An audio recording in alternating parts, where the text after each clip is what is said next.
powerful athletes. And that's one of the most important things is conditioning is a pass-fail quality. Power is definitely something that you can never have enough of. Then we think about risk and reward within training. Sometimes you're engaged in high-powered type of activities, but there comes with a risk. So you got to be able to understand the reward versus the risk. We went over endurance and explosiveness. Certain qualities augment each other. Certain qualities inhibit or kind of conflict with each other. So you know that if you're trying to get big and then you run a marathon, guess what happened to your goal? If you're trying to get big, right, and then you constantly aren't eating well enough to sustain your size, right, you're never going to achieve your full goal.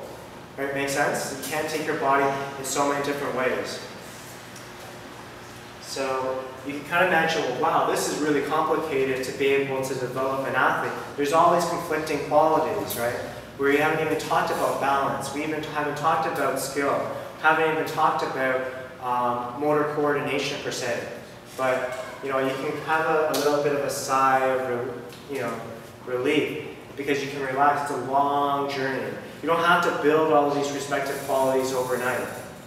As long as you know what the end target is. As long as you have some sort of idea of where you want to go, right? Then you can actually know that you're either on the path or you're veering off the path. We have a path, and this is what we do, right? Not to say that there's other type of things, but we focus all of our young developing athletes around these major qualities here. So we look at their energy system development, how they move, which is the most important thing, how they change their direction, how they move at speed, you know, what's their ability to stabilize their body, and how to, you know, what's their flexibility like. That inner circle is our athletic development 1 and 2. That's where we begin all of our athletes. It doesn't matter if you're a basketball player, football player, hockey player, alpine skier, volleyball, you know, you can be a gymnast, always start there, and then we kind of get a little bit more sports specific. But then we go through high performance and elite development. And guess where we, you know, like in terms of like our body, guess where we focus the most amount of our attention on? What part of our body? Is it upper body? Is it our legs? What part of our body do we kind of concentrate on the most? Core. You know, people like saying core. This. Probably makes a lot of sense. Concentrate on motor learning. Because muscles, bones, tendon, ligaments, right? What are they controlled by? Your nervous system, your central nervous system. And so you have all these amazing sensors throughout our bodies that regulate movement, that fine-tune our movements, right? That relay up into our brain, that get processed there, that gets compared to our motor programs, right? And then refine the respective output to be able to get a beautiful outcome. So think about, like, you know, how does like an infant who has no hard wiring start to learn how to throw a baseball, learn how to swim, learn how to jump? See, a lot of these type of things aren't hardcore, even to sprint. That's all through motor learning, right? Usain Bolt didn't just, you know, out of the womb become the, but he was largely taught through motor learning and coordination to be able to learn the skill of actually sprinting. Just the same as shooting a jump shot, just the same as a crossover. It's really done all through here. So we really need to be able to understand how to learn and tap into how to develop that frame. And one of the important parts is this crazy picture here. It's not having amnesia of our body, to actually have sensory integrations from many different receptors. We've been doing some studies with over 3,000 athletes, and what we see as a big problem is their knees collapse inwards. They don't have any awareness of where their body is within space. They don't have sensory integration. So when we actually show them in video what they're actually doing, it's surprising. They're shocked at their knees collapsing inwards. because they actually haven't integrated all that sensory input to be able to know what their body is actually doing within space. This almost defines that whole brain component, and we'll spend a little bit of time here where there's an incredible large amount of research evidence that connects the amount of effort, cognitive effort, the amount of engagement that we have, right, that an athlete or a learner puts into practice, and the level of level of skill expertise developed. So let's say, for example, you have a young kid and they're just mindlessly going through a drill. What type of skill are they ever going to develop if they're not engaged? If they're not processing the actual drill? They're just haphazardly doing that. So think about this. For our coaches here, think about when they're doing their dynamic warm-up, when they're warming up, if they're even warming up. Where is their mind? Are they completely checked out? Are they thinking about something else? Are they just kind of feeling, are they just going through the motions where they're not even engaged whatsoever? The amazing thing is, we've had many D1 athletes come back and not even know how to do a warm-up. They're absolutely clueless. So all those years, they've been completely checked out, not engaged, not even knowing how to actually prepare or think about what to do to get their body ready for anything. So how do you think they train? How do you think they do drills? See, they're not self-regulatory entities. They're basically drones. They require feedback to actually do anything. But if you're not engaged, you're missing a huge opportunity. So then if they go out and start practicing on their own, can they even practice on their own? Are they missing valuable opportunities for development there? So what we need, which you guys probably can't see very well here, is that we need to be able to challenge and engage our athletes. And we have to be able to do that in a way that provides the optimal level of failure. Right? You don't want learning to be easy so that they succeed all the time. But you also don't want it to become crippling, so that they fail so much that they get discouraged. There's an absolute sweet spot, somewhere around 60 to 70% of success, right, where learning takes place. So they're challenged enough so that they can't consistently perform that respective task, but they're not failing so much that they feel it's impossible. Every athlete has an optimal failure level, but that really ties into how they learn and develop. They also have to be able to understand what you're trying to do within that respective skill or that exercise.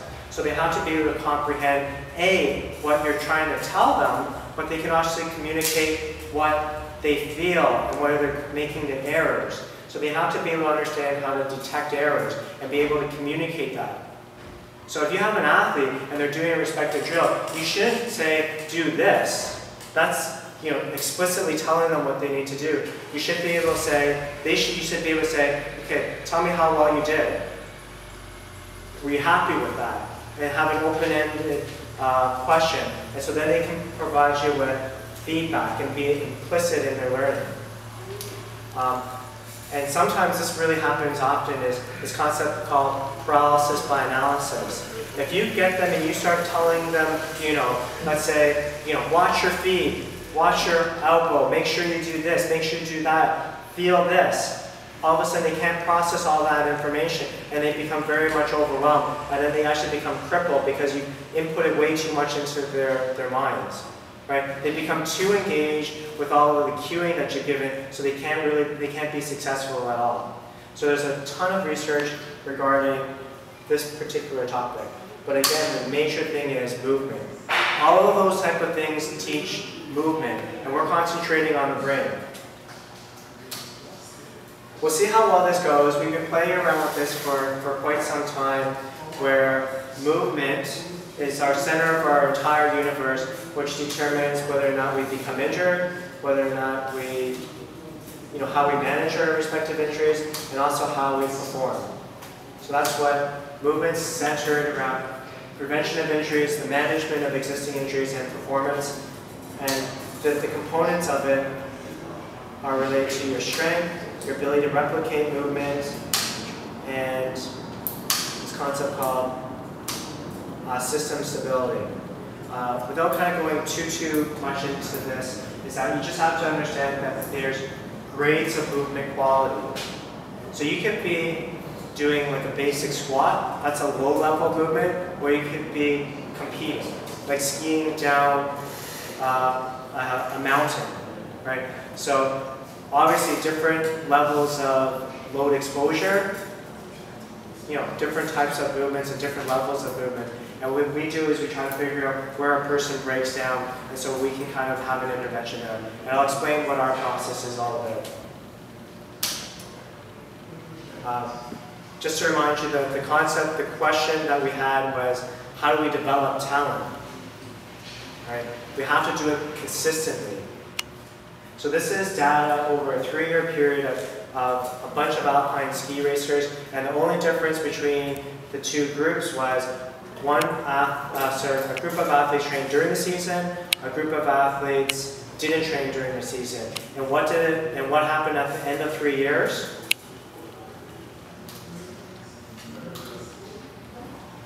Athletes that didn't train during the season only jumped 28 inches. Athletes that trained throughout that 3-year period ended up jumping 35 inches.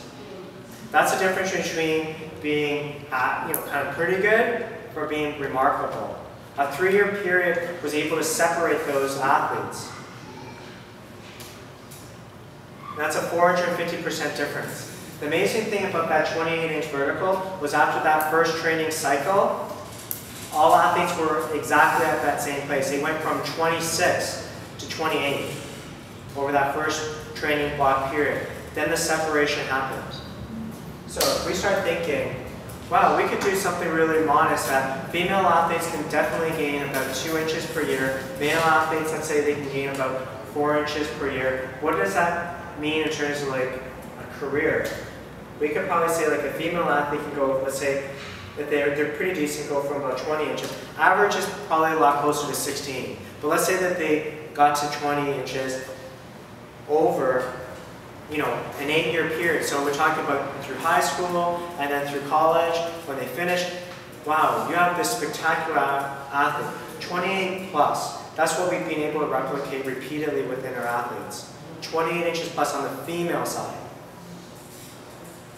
Male side, they could come into us with a 26-inch vertical, and we've seen this all the time, right? And over that same period, go to 38 plus.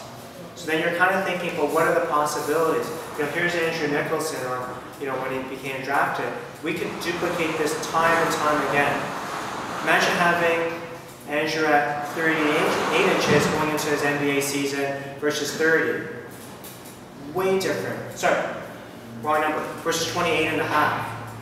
A 10-inch difference. And so all of your respective athletes, imagine if you're able to suddenly add that. But you don't worry about the short term, you think about the long term, you think about the journey, and then it becomes all possible.